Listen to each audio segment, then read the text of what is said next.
Hello friends, మా ఆయన్ని బంగాళదుంపతో ఏదైనా వెరైటీగా చేయమని చెప్తే ఈ కశ్మీరీ దమ్మాలు చేశారు. చాలా బాగుంది టేస్ట్ అయితే. ఇప్పుడు ఈ ప్రాసెస్ ఎలాగో చూద్దాము.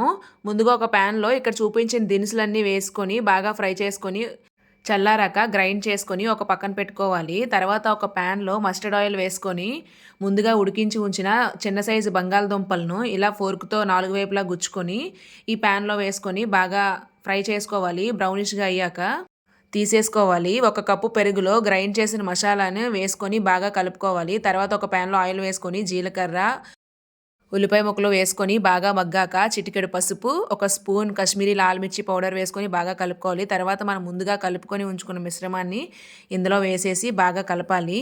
ఒక గ్లాస్ వాటర్ వేసి 5 నిమిషాలు ఉడికించి ముందుగా ఫ్రై చేసుకొని ఉంచుకున్న ఆలూని ఇందులో వేసేసి ఇంకో 5 నిమిషాలు ఉడికించాలి. తర్వాత కొంచెం గరం మసాలా, కొంచెం కొత్తిమీర వేసుకొని 5 నిమిషాల తర్వాత స్టవ్ ఆఫ్ చేసేసుకోవడమే.